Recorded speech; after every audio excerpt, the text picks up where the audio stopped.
اعوذ باللہ من الشیطان الرجیم بسم اللہ الرحمن الرحیم رب اشرح لی صدری ویسر لی امری واحلل عقدۃ من لسانی یفقہوا قولی۔ بکھرے موتی، چوتھا حصہ۔ حضرت انس رضی اللہ تعالیٰ عنہ سے روایت ہے کہ ہم رسول اللہ صلی اللہ علیہ وسلم کی میت میں ابو سیف آہنگر کے گھر گئے۔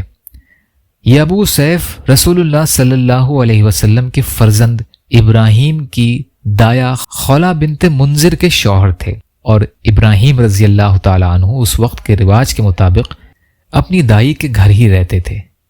رسول اللہ صلی اللہ علیہ وسلم نے اپنے صاحبزادے کو اٹھا لیا، چوما اور ان کے رخسار پر ناک رکھی، جیسا کہ بچوں کو پیار کرتے وقت کیا جاتا ہے۔ اس کے بعد ایک دفعہ پھر آپ کے صاحبزادے ابراہیم رضی اللہ تعالیٰ عنہ کی آخری بیماری میں ہم وہاں گئے۔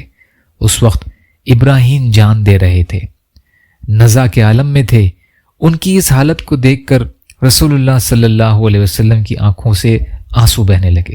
عبد الرحمن بن عوف رضی اللہ تعالیٰ عنہ نے، جو ناواقفیت کی وجہ سے سمجھتے تھے کہ رسول اللہ صلی اللہ علیہ وسلم اس قسم کی چیزوں سے متاثر نہیں ہو سکتے، تعجب سے کہا کہ یا رسول اللہ صلی اللہ علیہ وسلم، آپ کی بھی یہ حالت؟ آپ صلی اللہ علیہ وسلم نے فرمایا، اے ابن عوف، یہ کوئی بری بات اور بری حالت نہیں ہے، بلکہ یہ شفقت اور درد مندی ہے۔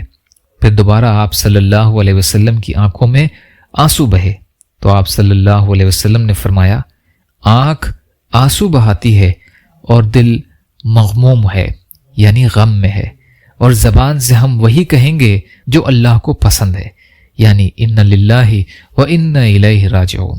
اور اے ابراہیم، تمہاری جدائی کا ہمیں صدمہ ہے۔ صحیح بخاری اور صحیح مسلم کی روایت ہے۔ یا اللہ ہم سب کو کہنے سننے سے زیادہ عمل کی توفیق عطا فرما۔ یا اللہ مظلوم فلسطینیوں، کشمیریوں، روہنگیا مسلمان اور مسلمان جہاں بھی پریشان حال ہیں، ظالموں کے ظلم کا شکار ہیں، ان کی مدد فرمائیے۔ ہم سب کو اپنی استطاعت کے بقدر اپنا حق ادا کرنے والا بنائیے۔ یا اللہ جو مانگا وہ بھی عطا کر دیجئے، جو مانگنے سے رہ گئے وہ بھی عطا فرمائیے۔ ربنا تقبل منا انک انت السمیع العلیم برحمتک یا ارحم الراحمین۔ لا الہ الا اللہ محمد رسول اللہ۔ السلام علیکم۔